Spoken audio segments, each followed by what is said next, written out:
Hello and welcome to the Voice Box. I'm Miss Christine, and in this video I'm going to talk about New Year's resolutions and why most of them fail and what you can do to succeed.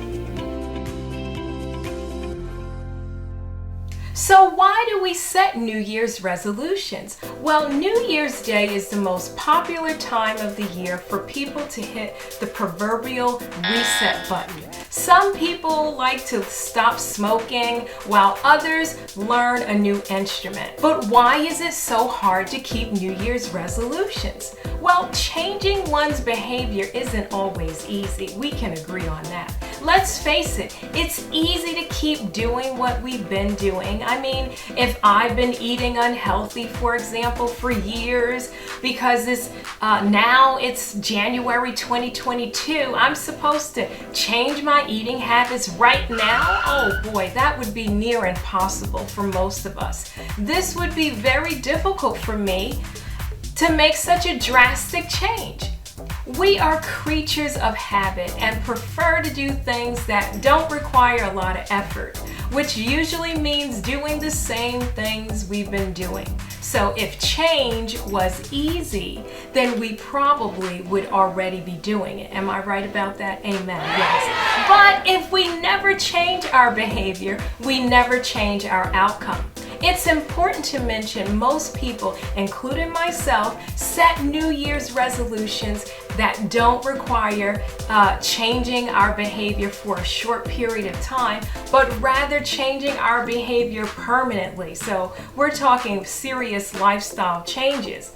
So if you wanted to quit smoking, spend more time with family, that's a big one, sing or play an instrument, whatever it may be, then you have to commit to the entire process. This means your lifestyle has to change. No more saying, oh, I'm going to quit smoking tomorrow, or I want to sing, or whatever your goals might be. You have to change your mindset. Try setting end goals. Don't set goals that are too vague, like I want to stop smoking or I want to learn music. I mean, these resolutions don't tell us a lot. What do you want to learn in music? Music is very, very broad. That's a broad statement. When our goals are too vague, we don't have a clear path of what we're working towards. Focus on specific goals that you can keep track of, like a daily log or practice journal if you're a musician. Make sure you set attainable and realistic goals. Don't say, like I mentioned, I want to learn music. Be specific. I want to learn to sing on pitch. Now we have something clear. Decide when you plan on accomplishing these goals. My goal is to master singing on pitch, say in 3 months. I now have a date and I know what I'm working towards. You see how easy that was? If you set specific, realistic, and time-specific resolutions, then it becomes much easier to create an action plan and get there. That's what we want. We want an action plan and we want to get to the end goal. I find it's best to set small goals. For example, in 4 weeks, I plan on learning to sing in steps. Just steps with no pitch problems. Once I can sing in steps with no pitch problems, then the next 4 weeks, you know what? I'm going to focus on singing in skips. And then the next 4 weeks, I'll practice singing in leaps. You know, as I accomplish these small goals, my confidence, your confidence will build, motivating you to accomplish your next goal. Just remember to set reminders. Now, we all have smart devices, right? Although my smart device, my telephone that is really, really old and it really needs to be replaced, but it can I can set reminders. So, set an alert on your phone. The more you are reminded of your resolutions, the more likely you will stay committed. If your resolution is a lifestyle change, something that's going to be permanent, then start changing the way you think of yourself. You know, growing up in acting class, Every day, every time we got together, at the end of our session, we always had to form a circle and recite this one little phrase.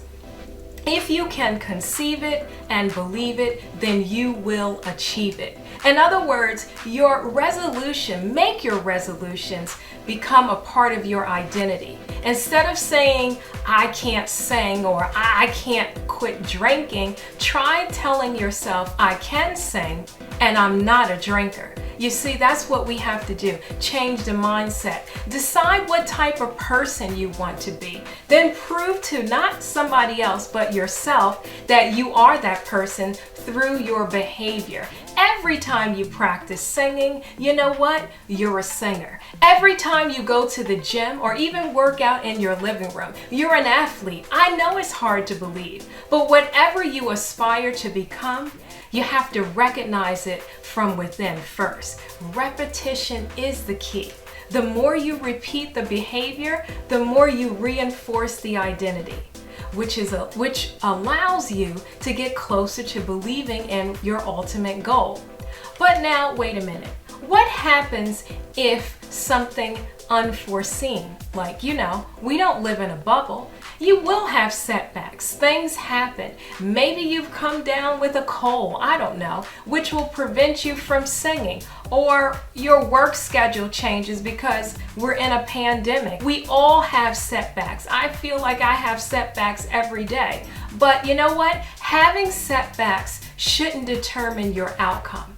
It's how we overcome these setbacks. If you see you're not sticking to your plan, don't beat yourself up. Just pick yourself up and go right on. Pick yourself up, start where you left off, and keep on trying. The goal is not to give up, but keep moving forward. Keep moving forward. So, keep believing in yourself, and if necessary, adjust your plan. Always remember to think about the person, the type of person you're trying to become. I know if you put your mind to it, you will not only reach your New Year's resolution, but you will exceed it. I'm very confident in that. In closing, I didn't want to make this video too lengthy. I want you to remember that today is the first day of the rest of your life. And every day and every way, you are going to get better and better, and more importantly, bolder and bolder. Have a great start of a new year and a new you. Yes, I'm wishing you the best for 2022. Stay well and get to work.